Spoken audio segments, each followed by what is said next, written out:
झारखंड पहुंचेगी। विधानसभा चुनाव को लेकर के टीम का यह दौरा होने वाला है। 23 सितंबर को टीम झारखंड आएगी। 2 दिवसीय दौरे पर झारखंड आएंगे। विधानसभा चुनाव की समीक्षा की जाएगी। राजनीतिक दलों और अधिकारियों के साथ अलग अलग बैठक यह टीम करेगी। बता दें कि 12 सदस्य वाली यह टीम 2 दिनों तक मुख्य सचिव, डीजीपी समेत वरीय अधिकारियों के साथ मंथन करेगी। 8 अक्टूबर के बाद किसी भी दिन झारखंड और महाराष्ट्र विधानसभा चुनाव की घोषणा हो सकती है। तो देखिए, 12 सदस्यीय टीम 2 दिन दौरा करेगी झारखंड में, जहां अलग अलग राजनीतिक दल अधिकारियों के साथ अलग अलग बैठक की जाएगी। तो निर्वाचन आयोग झारखंड विधानसभा चुनाव को लेकर के एक्शन में है और इस बीच एक प्रक्रिया होती है जब निर्वाचन आयोग की टीम किसी राज्य में पहुंचती है, वहां के राजनीतिक दलों से भी बातचीत होती है, अधिकारियों से बातचीत होती है। रांची से बड़ी खबर, जहां रक्षा मंत्री राजनाथ सिंह रांची पहुंचे हुए हैं। रांची से इटखोरी के लिए रवानगी हो चुकी है। हेलीकॉप्टर से रक्षा मंत्री रवाना हुए हैं। शिवराज सिंह चौहान भी साथ में मौजूद हैं। बाबूलाल मरांडी भी रवाना हुए हैं। पलामू प्रमंडल परिवर्तन यात्रा का शुरुआत करेंगे। तो हेलीकॉप्टर से ये रवानगी हुई है। रांची से ये बड़ी खबर, जहां रक्षा मंत्री राजनाथ सिंह रांची पहुंचे। रांची से इटखोरी के लिए रवानगी हुई है। बता दें कि हेलीकॉप्टर से रक्षा मंत्री राजनाथ सिंह रवाना हुए। राजनाथ सिंह के साथ साथ शिवराज सिंह चौहान भी साथ में मौजूद हैं। बाबूलाल मरांडी भी रवाना हुए हैं। पलामू प्रमंडल परिवर्तन यात्रा की शुरुआत की जानी है। झारखंड में जेएसएससी सीजीएल की आज की परीक्षा संपन्न हो गई है। परीक्षा को लेकर सभी 24 जिलों में इंटरनेट सेवा बंद कर दिया गया था, ताकि किसी भी हालत में परीक्षा में कोई गड़बड़ी ना हो और कोई पेपर लीक करने की कोशिश भी ना कर सके। बता दें कि कड़ी सुरक्षा और जांच प्रक्रिया पूरी होने के बाद ही अभ्यर्थियों को केंद्र के अंदर दाखिल किया गया था। ये तस्वीर आपको दिखा रहे हैं सिमडेगा, गुमला, रांची, चाईबासा और गढ़वा की। करनी अभी एक एक का रिस्क लेके कौन घड़ी किसका रहेगा, क्या रहेगा। तो देखिए, जेएसएससी सीजीएल परीक्षा संपन्न हुई है और इस परीक्षा को कैसे कदाचार मुक्त संपन्न कराया जाए, इसकी पूरी कोशिश प्रशासन की तरफ से रही। इंटरनेट भी परीक्षा के दौरान बंद किए गए। हालांकि इंटरनेट बंद करने को लेकर के सियासत भी है, तुगलकी फरमान से विपक्ष बता रहा है, लेकिन इन सब के बीच कोशिश प्रशासन की तरफ से यही रही कि पेपर लीक ना हो और कहीं से कोई कदाचार की खबर सामने ना आए, और इसी को लेकर के एहतियातन ये चीजें की गई। तो देखिए, जेएसएससी सीजीएल परीक्षा संपन्न हुई है और ये तस्वीर अलग अलग जिलों की आप तक पहुंचा रहे हैं।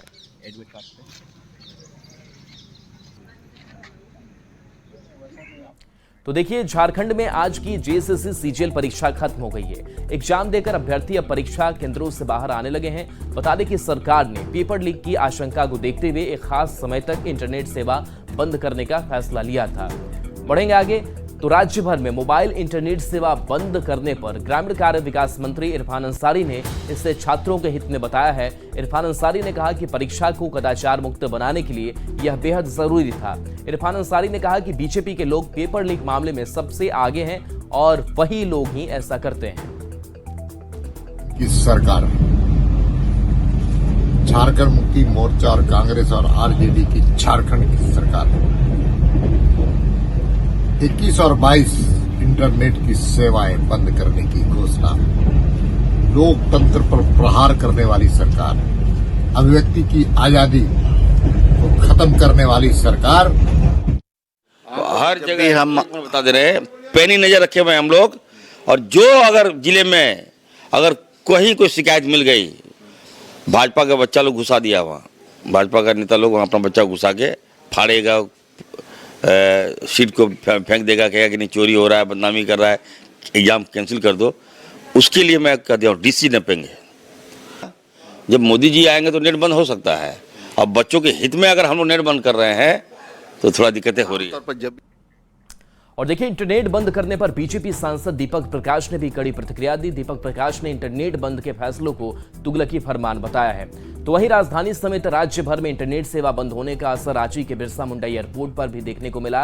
एयरपोर्ट पहुंचे कई यात्रियों को अपना टिकट डाउनलोड करने में परेशानी आ रही थी। हालांकि एयरलाइन कंपनियां जरूर यात्रियों को सहयोग करती नजर आई, लेकिन भीड़ को देखते हुए यह सहयोग भी पर्याप्त नहीं था। मौके से ज्यादा जानकारी दे रहे हैं न्यूज़ 18 संवाददाता संजय सिन्हा। रांची समेत राज्य भर में इंटरनेट सेवा बंद होने की वजह से आम लोग कितने परेशान हैं। खासकर रांची एयरपोर्ट पर जो यात्री पहुंचे हैं उन्हें सफ़र पर जाना है, वो नेट बंद होने की वजह से कितने परेशान हैं, हम जानने की कोशिश करते हैं। मैडम, आप लोग यहाँ आई हैं, क्या दिक्कत हो रही है? जी, टिकट खुल नहीं पा रहा है क्योंकि हम लोगों को इतनी जानकारी नहीं थी, जिसकी वजह से टिकट नहीं खुल पा रहा और हम काफ़ी परेशान हैं। और कैश भी हाथ में नहीं था तो कुछ लोगों से मांग के लिया, क्योंकि गाड़ी में तेल भराना और बहुत सारा छोटा मोटा काम है, इसलिए हम लोगों को बहुत दिक्कत आ रही है। टिकट क्या ओपन नहीं हो रहा, डाउनलोड नहीं हो रहा? नहीं हो रहा, अभी ओपन नहीं हो रहा। अब तो पता नहीं, वहाँ पूछ कर कैसे क्या करना है तो पता करते हैं। अभी टिकट ओपन नहीं हो रहा है। देख रहे हैं कि यात्रियों की परेशानी जो बता रहे हैं कि टिकट ओपन नहीं हो रहा। जो परेशान यात्री हैं वो दरअसल यहाँ पहुँचे हैं काउंटर पर, और उस काउंटर पर जाकर ये पता करने की कोशिश कर रहे हैं कि वास्तव में उनकी समस्या का समाधान क्या परेशानी आ रही है? परेशानी क्या आ रही है? मेरा ईमेल खुल नहीं रहा है, so I can not get my ticket and या तो वेट कर रहा है। एंड मेरा फ़्लाइट है 2-3 घंटे में। कहाँ जाना है आपको? इंटरनेशनल है, जॉर्जिया जाना है। तो ये काउंटर से क्या बताया जा रहा है? He told me to wait करने बोला है। देखिए, ये बताया जा रहा है, हालांकि जो इंडिगो की सर्विस है यहाँ से जो कर्मचारी आए तो उन्होंने बताया कि यात्रियों को परेशानी नहीं होने दी जा रही है क्योंकि नेट सेवा बंद है, लेकिन एक विकल्प मुहैया कराया गया। लेकिन आप देख सकते हैं कि यात्रियों की परेशानी जो है, लोग परेशान हैं, साफ बता रहे हैं कि जो लोग खास कर जिन्होंने अपना टिकट डाउनलोड नहीं किया है उनकी परेशानी बढ़ गई है, काउंटर पर कतार में है। और ऐसे में आप समझ जाइए कि जब इंटरनेट सेवा बंद होती है तो हालात क्या होते हैं, इसका एक नज़ारा रांची के बिरसा मुंडा एयरपोर्ट पर देखा जा सकता है। कैमरामैन संजीव तिवारी के साथ संजय कुमार सिन्हा, न्यूज़ 18 रांची।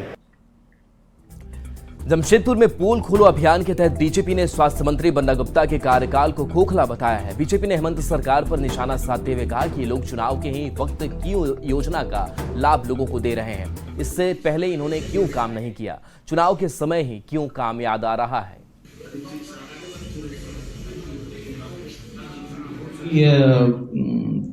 कदमा में मैंने 50 बेड का एक ये करा दिया, तो आज आप अभी क्यों कर रहे हैं? मेरा सवाल है कि जब इलेक्शन आ गई सर पे, तब आप अनाउंसमेंट क्यों कर रहे हैं? ये अनाउंसमेंट आपको पहले करनी चाहिए और जनता को पहले सुविधा देना चाहिए था। अब इलेक्शन सर पे आ गया, 15 दिन बाद इलेक्शन है और आप अनाउंसमेंट कर रहे हैं। सिमडेगा में जानबूझकर बिजली ट्रांसफार्मर खराब करने का मामला सामने आया है। कुलेबिरा विधायक और सिमडेगा विधायक ने कहा कि विधानसभा चुनाव से पहले राजनीतिक स्टंट पाने के लिए जिले में चल रहे बिजली ट्रांसफार्मर के खराब किए जा रहे हैं। विधायक ने कहा कि ट्रांसफार्मर का उद्घाटन किसी जनप्रतिनिधि का हक होता है, लेकिन इस तरह की ओछी हरकत कर विधायकों और सरकार को बदनाम करने की साजिश है। छत्तीसगढ़ जेल में एक कैद अमन साहू गैंग की हसीना अब झारखंड एटीएस के रडार पर भी है। मामले में एटीएस एसपी ने बताया कि पम्मी से पूछताछ के लिए एटीएस की टीम भी जल्द छत्तीसगढ़ जाएगी और अमन के झारखंड नेक्सस के तार को जोड़कर उस पर कार्रवाई करेगी। एटीएस एसपी का कहना है कि पम्मी खान अमन साहू गैंग की एक्टिव सदस्य है। बता दें कि पम्मी खान अमन के शिकार की रेकी करती है, उसे आइडेंटिफाई करती है और उसकी पूरी जानकारी अमन के गुर्गों को देती है। जिस महिला को छत्तीसगढ़ पुलिस ने गिरफ्तार किया था, उसकी बहुत एक्टिव इन्वॉल्वमेंट उसका था इस अमन साहू गिरोह में। तो इसमें हमने जो अभी अमन साहू गिरोह के विरुद्ध जो कार्रवाई हम कर रहे हैं, चाहे जेलों में छापामारी, चाहे इनके प्रॉपर्टी से रिलेटेड, चाहे जो भगौड़े हैं इनकी अरेस्टिंग, इसी के संदर्भ में इस महिला का भी नाम सामने आया था। इसमें हमने छत्तीसगढ़ पुलिस के द्वारा इस महिला के विरुद्ध वारंट निर्गत किया गया था। उसमें हम लोगों ने इनको सहयोग किया, इन लोगों ने छत्तीसगढ़ पुलिस ने इसको अरेस्टिंग की है। रामगढ़ के मरार स्थित राज्य खाद्य निगम के गोदाम से लगभग 14,700 क्विंटल अनाज लगभग 5 सालों में गायब हो गए हैं, जिसका खुलासा उपायुक्त के निर्देश के बाद रामगढ़ खाद्य आपूर्ति पदाधिकारी और प्रखंड आपूर्ति पदाधिकारी की जांच के बाद हुआ है। गोदाम के सहायक प्रबंधक ने 2019 से अब तक के कोई दस्तावेज अपडेट नहीं किए हैं। बता दें कि पूरे मामले पर डीसी ने गोदाम प्रभारी से 24 घंटे में जवाब मांगा है। रांची में बालू उठाव का खेल जारी है। रांची पुलिस ने नामकुम इलाके में कार्रवाई कर 7 बालू लदे हाईवा को पकड़ा है। मामले में ट्रक ड्राइवर ने चालान भी दिखाया, जिसके बाद चालान को जांच के लिए जिला खनन पदाधिकारी को भेजा गया है। खबर पर ज्यादा जानकारी दे रहे हैं न्यूज़ 18 संवाददाता ओम प्रकाश। अवैध बालू उठाव के खिलाफ रांची पुलिस के द्वारा कार्रवाई की गई है। नामकुम इलाके में ये कार्रवाई की गई है और 7 हाईवा को जो है वो प्रशासन के द्वारा जो है, पुलिस के द्वारा जो है वो पकड़ा गया है। फिलहाल इन 7 हाईवा के द्वारा जो है वो चालान भी प्रस्तुत किया गया है। हालांकि चालान की जो है वो वेरिफिकेशन जो है वो किया जा रहा है कि आखिर किस तरह, क्या ये चालान सत्य हैं या फिर नहीं है। तो वहीं दूसरी तरफ ये भी जो जांच में जानकारी सामने निकली है कि ये गाड़ियां जो हैं ओवरलोड है, तो ऐसे में इन पर कार्रवाई की गाज जो है होती हुई गिर रही है। फिलहाल डीएमओ को, जो खनन पदाधिकारी हैं, जिला खनन पदाधिकारी, उन्हें तमाम चीज़ों से अवगत कराया गया और उन्हें इसकी जानकारी भी दी गई है। फिलहाल इन चालान का भी वेरिफिकेशन किया जा रहा है, क्या ये सत्य हैं या फिर इनमें भी कुछ गड़बड़ियां हैं, जिसके बाद आगे की कार्रवाई की जाएगी। बता दें कि आज सुबह ही जो पुलिस को ये जानकारी मिली थी कि कई जो हाईवा हैं वो इस साइड से जो है नामकुम के रास्ते से गुजर रहे हैं, जिसके बाद पुलिस के द्वारा ये कार्रवाई की गई है। बता दें कि लगातार इस तरह की भी बातें जो हैं वो सामने आ रही थी कि अवैध बालू का उठाव हाल के दिनों में कुछ ज़्यादा है, जिसे देखते हुए प्रशासन ने इसे लेकर एक स्पेशल टीम भी बनाई है जो लगातार इसके खिलाफ कार्रवाई करती हुई नजर आ रही है। कैमरामैन संजीव तिवारी के साथ ओम प्रकाश, न्यूज़ 18 रांची। झारखंड में पुलिस स्टेशनों पर महिला पुलिसकर्मियों की संख्या बढ़ाने के लिए योजना बनाई गई है। पहले चरण में महिला मुंशी की नियुक्ति की जाएगी, जिसके लिए 1000 से ज्यादा महिलाओं ने आवेदन दिया है। झारखंड के डीजीपी अनुराग गुप्ता ने कहा कि जहां महिला मुंशी होगी वहां पुरुष मुंशी नहीं होंगे। चयनित महिला पुलिसकर्मियों को मुंशी के काम के लिए ट्रेनिंग भी दी जाएगी। इस पहल का उद्देश्य थानों में बेहतर सहयोग और सुरक्षा प्रदान करना है। अब तक 1000 से ज्यादा महिला पुलिसकर्मियों ने मुंशी के लिए आवेदन पत्र भरा है। सबसे अच्छी महिलाएं हैं उनको हम लोग लाएं, जो महिलाएं मेहनत करने को तैयार है, जो महिलाएं हिंदी अंग्रेजी में दक्ष हैं, जो महिलाएं कंप्यूटर का काम करना जानती है, जो महिला थोड़ा बहुत कानून जानती है, जो महिला पुलिस की प्रोसीजर को जानती है, जिन महिलाओं ने यथासंभव किसी कार्यालय में काम किया है, उनको हम पहले लाएंगे। खूंटी के मुरहू थाना क्षेत्र के गुल्लू गांव में एक व्यक्ति पर पत्नी की हत्या का आरोप लगा है। महिला की धारदार हथियार से गला काटकर हत्या की गई है। बताया जा रहा है कि मृतक अपने घर में बैठी थी। इस दौरान पति नशे की हालत में घर पहुंचा और पत्नी के साथ बारी-बारी के बाद मारपीट करने लगा और घर में रखे धारदार हथियार से हमला कर दिया, जिससे मौके पर ही पत्नी की मौत हो गई। मारपीट के दौरान बीच बचाव करने पहुंचे पड़ोसी और आरोपी में मारपीट हुई, जिसमें दोनों घायल हो गए। आरोपी का इलाज पुलिस की निगरानी में जारी है। मारने वाला व्यक्ति वो भी घायल हुआ है, जो बचाने वाला व्यक्ति प्रयास में वो खुद भी घायल हो गया है। तो दोनों घायलों का इलाज किया जा रहा है और आगे कार्रवाई की जा रही है। बोकारो के चंदन कियारी के बगुला गांव के शिवचर राम महतो के डीजे सर्जन की चर्चा इन दिनों पूरे देश में हो रही है। यह चर्चा तब और जोर पकड़ने लगी जब हरिद्वार की कांवड़ यात्रा में सर्जन डीजे ने नंबर 1 का खिताब हासिल किया। डीजे सर्जन के धुन पर हजारों की संख्या में लोग झूमते नजर आए।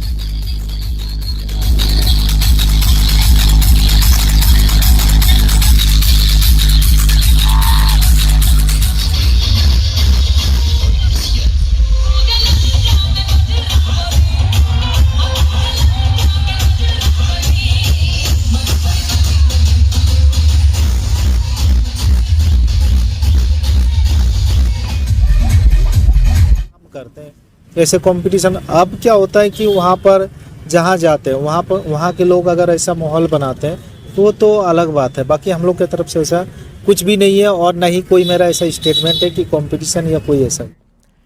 खबर खूंटी से है, जहां मुरहू थाना क्षेत्र के हिंदी पीढ़ी गांव में एक नाबालिग के साथ सामूहिक दुष्कर्म की घटना को अंजाम दिया गया। बताया जा रहा है कि पीड़िता गुरुवार को पढ़ाई कर घर लौट रही थी। इसी दौरान जंगल में 5 युवकों ने उसके साथ दुष्कर्म किया। पीड़िता ने परिजनों को घटना के बारे में बताया, जिसके बाद परिवार वालों ने 5 लोगों के खिलाफ प्राथमिकी दर्ज कराई है। पुलिस ने जल्द ही मामले का खुलासा करने की बात कही है। थाना क्षेत्र के हिंदी पीढ़ी गांव अंतर्गत एक नाबालिग लड़की के साथ में बलात्कार की घटना प्रकाश में आई है, जिसमें अज्ञात अपराधियों के विरुद्ध कांड दर्ज किया गया। छापेमारी जारी है, जल्द ही मामले का उद्भेदन किया जाएगा। खबर गुमला से है, जहां बसिया प्रखंड के कारा लोया गांव में एक महिला को कुर्सी पर बिठाकर सामुदायिक स्वास्थ्य केंद्र में ले जाया गया। महिला गर्भवती थी और प्रसव पीड़ा से परेशान थी। ग्रामीणों का आरोप है कि गांव में सड़क नहीं है और कच्ची सड़क बरसात के समय में कीचड़ में तब्दील हो जाती है, लिहाजा गांव तक एम्बुलेंस नहीं पहुंच सकती। ऐसे में ग्रामीणों ने प्रशासन से सड़क निर्माण की मांग की है।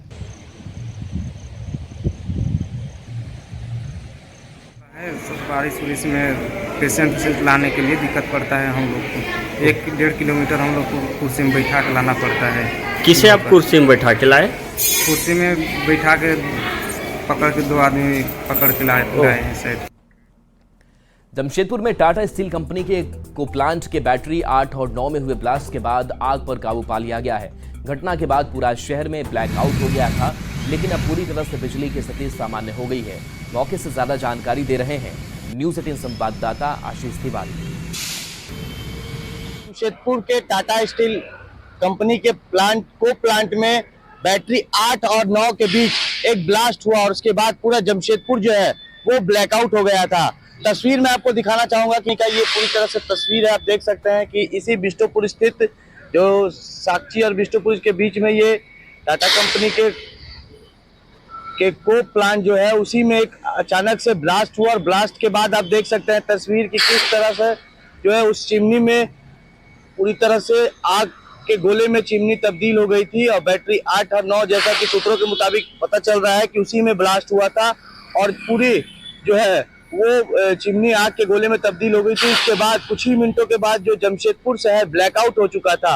हालांकि जमशेदपुर शहर लाखों घर जो है वो अंधेरे की चादर में तब्दील हो गया था और सबसे बड़ी बात है कि जमशेदपुर के ब्लैकआउट होने के साथ साथ जो टाटा स्टील के पीएमएच अस्पताल हो, सरकारी एमजीएम अस्पताल हो, साथ ही साथ कई निजी अस्पताल जो है वो भी पूरी तरह से अंधेरे में तब्दील हो गया था, जिससे काफी परेशानी हुई और पूरा शहर इस घटना के बाद जो ब्लैकआउट हो गया था। कई इलाकों में जो है बिजली पूरी तरह से गुल हो गई थी। हालांकि सूचना मिलते ही टाटा स्टील और जुस्सो प्रबंधन के कई अधिकारी वहां मौके पर पहुंचे और लगातार बिजली सुचारू रूप से चालू करने के लिए जद्दोजहद किया गया। हालांकि कुछ मिनटों के बाद कई इलाकों में तो बिजली आ गई, मगर कई इलाकों में घंटों लोगों को इंतजार करना पड़ा और ब्लैकआउट का जो सामना है लोगों को करना पड़ा। फिलहाल अभी पूरी तरह से बिजली सुचारू रूप से चालू कर दी गई है और देर रात ही बिजली आ गई है। जहां जो ब्लास्ट हुआ था उसे पूरी तरह से आग पर काबू पा लिया गया है, मगर अब सवाल ये उठता है कि जांच में क्या कुछ निकलेगा कि किस तरह आग लगी है, क्या कुछ कारण था, वो अब जांच के बाद ही पता चल पाएगा। न्यूज़ 18 के लिए जमशेदपुर से आशीष कुमार तिवारी। आपको सरायकेला लेकर चलते हैं, जहां पिछले दिनों लगातार हो रही बारिश के बाद चांडिल डैम से पानी छोड़ने से कई गांव प्रभावित हुए हैं। लोग अपने अपने मकान को छोड़कर स्कूल और सड़क पर रहने को मजबूर हैं। डूबे हुए गांव से पानी तो निकल गया है, लेकिन महामारी का खतरा बना हुआ है। स्वास्थ्य शिविर समेत बाढ़ से संबंधित कई मांगों को लेकर बीजेपी नेता ने गाँव के ग्रामीणों के साथ अनुमंडल पदाधिकारी को ज्ञापन सौंपा है। यहाँ पे अतिवृष्टि हो रही थी और हमारा सरायकेला खरसावां को ऑलरेडी ये चेतावनी भी थी हम लोगों को। बारिश काफी हुई है जिससे जलस्तर काफी बढ़ गया है और सबसे बड़ी बात है कि हम लोगों को जो हटिया और गेतलसूर डैम है वहां से भी पानी छोड़ा गया, जिसकी वजह से यहाँ पे पानी का जो लेवल है वो बढ़ गया, अचानक से बढ़ गया और हम लोग को इसका इन्फॉर्मेशन नहीं था, जिसकी वजह से ये स्थिति उत्पन्न हो गई थी। अभी वर्तमान में ये है कि 2 दिन से बारिश नहीं हो रही है और हमारा धीरे धीरे जलस्तर घट गया है। डैम का पानी सूख तो गया है, लेकिन हम लोगों को लगता है कि बीमारी का बहुत बड़ा संदेह वहां देखने को मिल रहा है। एक महामारी कहीं दौड़ के आ रही की तरह लग रहा है। कुछ गांव में विजिट किए, हम लोग गए किसी गांव में जहां जहां पानी से जलमग्न हुई, ऐसे गांव का दौरा किए, लेकिन वहां पर जाने के बाद ये पता चला कि वहां कई ऐसे पशु पक्षी जानवर जो है कि मर गए इस पानी में। लेकिन कहीं ना कहीं एक बहुत बड़ा महामारी का संदेह वहां मिल रहा है। इस तरह का स्थिति वहां पर है। लगातार 2 दिनों तक हो रही बारिश का मंजर हमने आपको दिखाया है, लेकिन आज पूरी तरह जो तस्वीर है वो बदल चुकी है। हम इस वक्त में चांडिल डैम में हैं और चांडिल डैम में आप देख सकते हैं कि आज पूरे फाटक बंद पड़े हैं।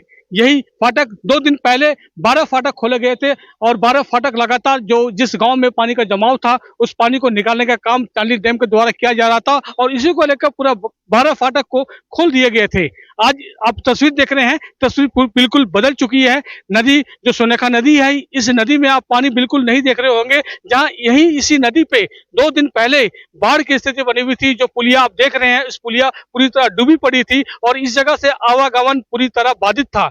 अनुमंडल पदाधिकारी ने भी इस पुलिया पर आने जाने वाले लोगों को मनाही कर रखी थी कि यहाँ से कोई आए नहीं जाए नहीं। कई तरह सुरक्षा को लेकर अनुमंडल पदाधिकारी ने दिशा निर्देश दिए थे, लेकिन तस्वीर बदल गई है। जिला प्रशासन के साथ साथ अनुमंडल प्रशासन अब इस तबाही के मंजर के बाद गांव की ओर रुख किया है। गांव में जो जितने भी परेशानियों का सामना लोगों को करना पड़ा था, इसके अलावा इस बाढ़ की चपेट में कई लोग बीमार भी पड़े हैं, तो उन लोगों को मेडिकल मदद पहुंचाने के लिए अनुमंडल प्रशासन अब डॉक्टरों की टीम उस गांव को भेज रही है, अब मदद पहुंचा रही है। प्रवंजन कुमार, न्यूज़ 18 चांडिल। खबर जमशेदपुर से है, जहां बिष्टुपुर के माइकल जॉन सभागार में जन शिकायत समाधान कार्यक्रम का आयोजन किया गया। इस दौरान जमशेदपुर पुलिस जिले के लोगों की समस्याओं को सुना गया। पुलिस महानिदेशक और पुलिस निरीक्षक ने लोगों की समस्याओं के तुरंत समाधान के निर्देश भी दिए। एसएसपी किशोर कौशल ने बताया कि झारखंड सरकार और डीजीपी की ओर से पुलिस से संबंधित मामलों के तुरंत समाधान के निर्देश दिए गए हैं, जिसको लेकर कैंप लगाया गया है। एसएसपी किशोर कौशल ने बताया कि एक मोबाइल नंबर और ईमेल भी जारी किया गया है, जहां लोग अपनी शिकायत दर्ज करवा सकते हैं। अनुसार आदरणीय डीजीपी साहब के नेतृत्व में ये एक पहल शुरू की गई है पूरे राज्य स्तर पे, और उसी संदर्भ में, उसी कड़ी में आज पूर्वी सिंहभूम जिले में भी एक जिला स्तरीय जन शिकायत समाधान कार्यक्रम का आयोजन। यहाँ पर शिकायतकर्ता माइकल जोन्स ऑडिटोरियम में आए और यहाँ पर हम लोगों ने कई सारे काउंटर्स पुलिस पदाधिकारियों के बना के रखे हैं, जहाँ पर आकर के वो अपनी शिकायत दर्ज करा रहे हैं। और चलिए एक छोटे से ब्रेक का वक्त है, जल्द वापस आते हैं।